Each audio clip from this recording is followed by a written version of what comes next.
Hey everybody, it's Adam from Grow Life. Welcome. It is spring. And with spring comes cleaning up the yard and getting rid of the old dead stalks from all the perennials in the flower beds. Kind of like this one here. This one we have a whole bunch of perennials that grew and flowered and were pretty. But now the old has gone and died, and the new needs to come. So, some of these tasks can be daunting, but little by little, inch by inch, everything's a cinch. So, one plant at a time, getting down here, just getting all this dead stuff out, ripping it out by hand, or snippers. I'm gonna rip all this out, the dead stuff, so that all of these little buds in here can be coming. Like this. See, you want to get rid of these so that all the new stuff can be coming up through. Like I said, depending on how many flower beds you have, that can be a daunting task. But just do one plant at a time. Plus it's dead, so it comes out real easy. And before you know it, you got them ripped out, and then you just rake the bed nice and easy. If you need to put a fresh layer of mulch on it, go ahead, and you are ready for the springtime flowers. Or you could just snap your fingers and have it done. Sorry, that must not have worked. Maybe it's a glove. Hang on. All right. Or just snap your fingers like this. Okay, so now we took down the dead stuff. We raked her off. She's not looking too pretty yet, but better than what she was. So what we'll do after this, we'll get any of the pesky weeds out. We'll weed it out, and then we'll put some mulch down to help suppress any weeds for the future and any seeds that might be flying through the air this spring. Because what happens is trees and flowers, they bud and they put out little seedlings, and they'll put down root and start growing. But yeah, snap of the fingers, all you need.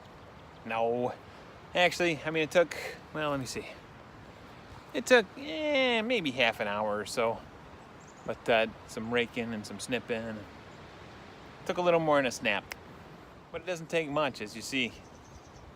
Just get the beds, start getting them prepared, getting them ready for the flowers and the beautiful things to come.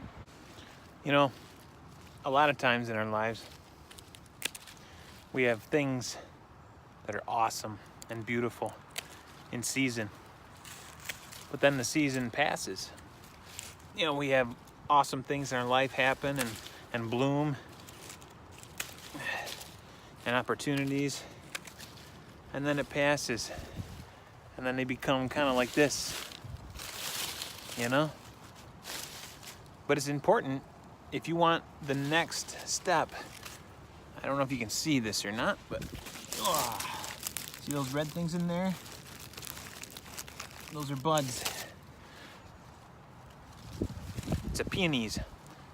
It's gonna get, I don't know, 3 feet tall, beautiful blooms here in a couple months. But you want that to really thrive, and you want the next best thing in your life to thrive. Might be good to get the dead stuff out of the way. Don't sit there and pine away that, oh, that was an awesome season in my life. Oh, I don't know if I can ever have anything as beautiful as that again. You can. You can. Take this other stuff, rip it out, burn it up, so you can make room for the next new thing, the next new season in your life, the beautiful stuff that's coming. You might think it's over and there's nothing good coming again. Well, take a look. Below the surface of all that dead stuff that you pull out, look, we have another season coming. We have nice, fresh life coming. You're not gonna get any life out of this stuff anymore. You're gonna get life out of this. Right here. Here's your new buds for your new season. So get the dead stuff out of the way so the new stuff can come on in. Now don't get me wrong. Some of the dead stuff and the old stuff, it actually can be useful. See, sometimes in the garden what we'll do is we'll take the leaves, we'll throw them in the garden, and then we'll till it up in. See, the stuff that used to have life and is dead now, we actually can use it to help the soil for the next season and the next planting. Just like you can use the dead stuff also as fertilizer, as something to help your soil of you with whatever you got going next. Yesterday's dead stuff and possible failures, which aren't failures. Guess what? You use those as stepping stones. You use that as fertilizer and peat moss to help aerate your soil so that the next thing growing is even better. Look at this.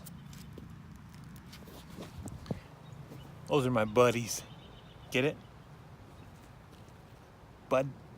Buddies? Ha!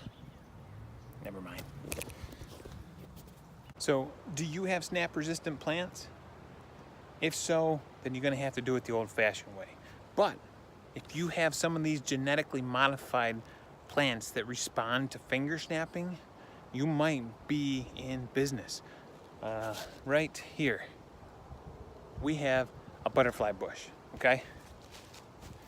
Same thing. She needs to be trimmed down so that the fresh stuff down on the bottom, because it starts all the way from the bottom again and grows up to be, easily this tall during the end of the summer.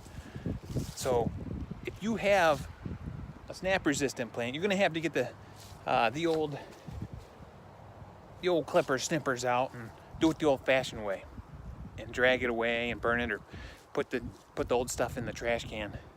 Or if you have one of those new snap responding plants, all you have to do, you gotta make sure there's not too many cars around so that they can hear you. Okay, I'm touching it. Probably about 1 foot away is best, okay? About 1 foot away from the farthest part of the plant, so it can hear acoustically all the way around. All right? Ready? Let's try it. Well, check it out. Yes, sir.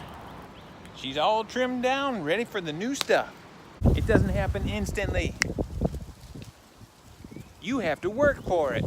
You have to put in a little effort. Just like things with your life. It's not going to happen instantly. All right? Little by little. One stalk snip at a time. But you'll get there.